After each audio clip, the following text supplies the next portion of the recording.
Frontline Updates, where we delve deep into military strategies and updates from conflict zones.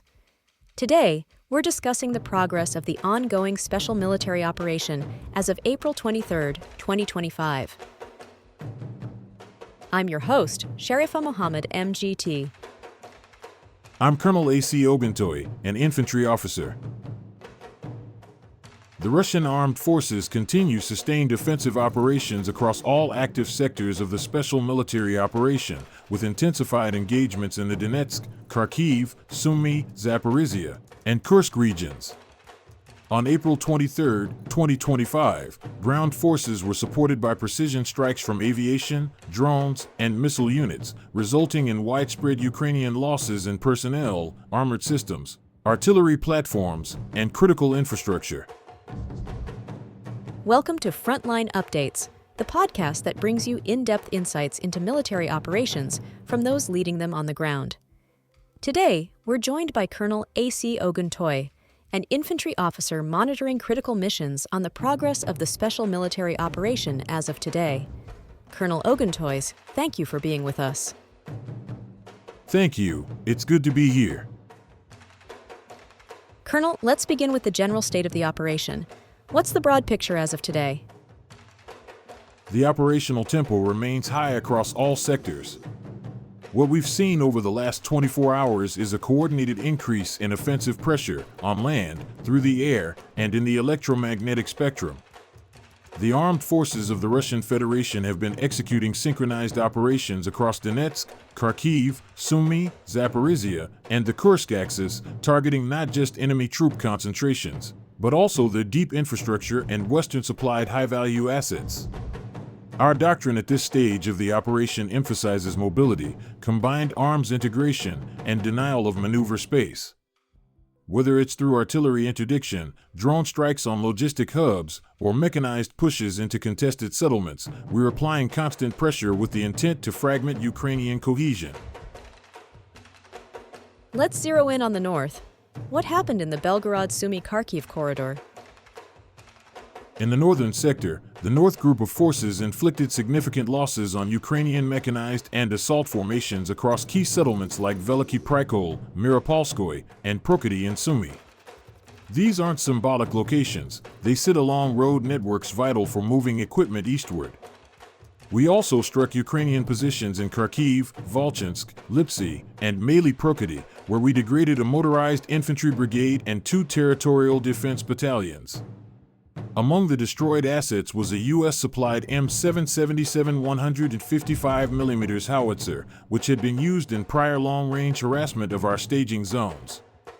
Taking out their radar and an ammunition depot further compounds their logistical setbacks. There's mention of gains in Donetsk and Kharkiv under the West Group. What can you tell us about those? That's correct. The West Group conducted a wide front push, engaging 6 Ukrainian mechanized brigades and supporting formations across Kupiansk, Petropavlovka, and further south into Yampol and Kirovsk. This was a textbook example of pressure splitting. By hitting both their tactical front and support nodes simultaneously, we made it impossible for them to respond cohesively. We destroyed multiple high-value platforms in this wave, including a German-made Panzerhaubitze 2000 self-propelled artillery unit and a U.S. counterbattery radar system, the N/TPQ-48. Those systems are rare, and their loss puts a dent in Ukraine's ability to respond to artillery with counterfire precision. Let's talk about the southern group. Reports say a town was liberated? Yes, Tarasovka in the Donetsk People's Republic was liberated following combined infantry armor assaults supported by UAV reconnaissance and suppressive artillery fire. Our forces also struck concentrations in surrounding areas like Chasov Yar, Seversk, and Ivanopoli, degrading 5 Ukrainian mechanized brigades and several territorial formations. The liberation wasn't just about tactical gain, it was about seizing control of an anchor point that helps us push further toward operational depth around Chasov Yar. Our troops are motivated, morale is high because these are clear, measurable wins. And importantly, they're occurring without the costliness of attritional urban fighting we saw earlier in the campaign. Let's shift to the center and east groups.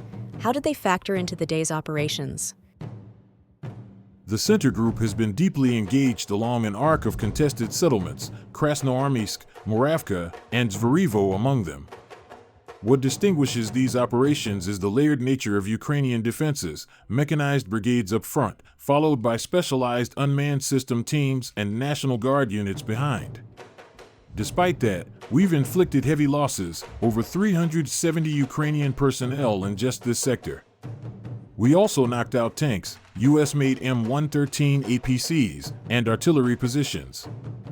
Our use of drone-assisted fire correction and mobile strike groups allowed us to break their defense in depth without frontal attrition. And the East group of forces? On the east axis, the focus was on penetrating deeper into defensive belts near Tolstoy and Zelenopol. There, we eliminated Ranger and airborne units while destroying NATO-caliber artillery and a US M113. It's a methodical advance, clearing step by step, but each kilometer gained here complicates Ukrainian logistics further south. What about the DNEPR group and activities in Zaporizhia? The Dnipro group hit Ukrainian formations in Magdalenovka, Kamenskoye, and Zaporizhia itself. We targeted mechanized and artillery brigades, taking out counter-battery radar systems and electronic warfare nodes. Importantly, we also struck military technical infrastructure. These are sites supporting drone production, weapons repair, and foreign equipment integration. These kinds of strikes erode Ukraine's ability to reconstitute combat capability. It's not just about today's fight, it's about next week's as well. And how active was Russian air defense and strategic strike capability? Highly active. We carried out strikes on 147 infrastructure and tactical locations, including military airfields, industrial drone workshops, and mercenary staging points. At the same time, our air defense systems neutralized a significant number of incoming threats: 9 JDAM bombs, HIMARS rockets, Czech Vampire MLRS munitions, and over 160 UAVs.